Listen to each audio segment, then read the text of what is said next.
എത്ര കാലുഷ്യത്തിലേക്ക് നിബന്ധിച്ചാലും നമ്മുടെ ആത്മാവിന് ആദർശത്തിന് ഇസ്ലാമിന് വലിയ കവചമാണ് കേട്ടോ. നമ്മൾ നിർവഹിക്കുന്ന ഓരോ സ്വലാത്തും ഇപ്പോൾ തന്നെ ഫെബ്രുവരി 7 മുതൽ 14 വരെയുള്ള ദിവസങ്ങൾ എന്താണ് കാരണവന്മാർക്ക് അറിയാമോ? നിങ്ങൾ ഒന്ന് ആലോചിച്ചു നോക്കൂ, ആരോടെങ്കിലും ഒന്ന് ചോദിച്ചു നോക്കൂ. സ്കൂൾ തലങ്ങളിലേക്കോ ഭൗതിക കലാലയങ്ങളിലേക്കോ അല്ലെങ്കിൽ കോളേജുകളിലേക്കോ ഒന്ന് കണ്ണോടിച്ചു നോക്കൂ.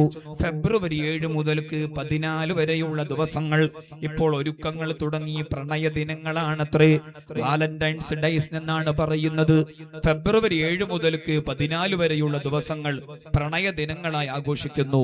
ഓരോ ദിവസത്തിനും ഓരോ പേരുണ്ട്.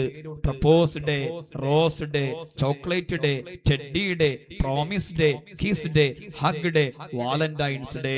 നീ എന്നെ പ്രണയിക്കുമോ എന്ന് കെഞ്ചി ചോദിക്കാൻ ഒരു ദിവസം, നിന്നെ ഞാൻ പ്രണയിക്കുന്നു എന്ന് വാക്കുകൊടുക്കുന്ന ദിവസം, റോസാ പുഷ്പം കൈമാറുന്ന ദിവസം, ചോക്ലേറ്റ് കൈമാറാൻ വേണ്ടി ഒരു ദിവസം, പാവക്കുട്ടിയെ കൈമാറാൻ ഒരു പ്രതീകാത്മകമായി സ്നേഹത്തിന്റെ പ്രതീകമായി പാവക്കുട്ടിയെ കൈമാറുന്ന ദിവസം, അതുപോലെ ചുടുചുംബനങ്ങൾ അർപ്പിക്കുന്ന ദിവസം, ആലിംഗനം ചെയ്യുന്ന ദിവസം, അവസാനത്തെ ദിവസം വാലന്റൈൻസ് ഡേ അഥവാ എന്ത് തോന്നിവാസങ്ങളും അനുവദിക്കുന്ന LGBTQAI+ എന്ന മനസ്സിന്റെ വികല ചിന്തകളെല്ലാം അത് നിർവഹിക്കാൻ അവസരമൊരുക്കുന്ന അതിന്റെ മുദ്രാവാക്യങ്ങൾ ഉരുവിടുന്ന ദിവസം. അല്ലാഹുവേ കാവല് നൽകണേ റഹ്മാനെ.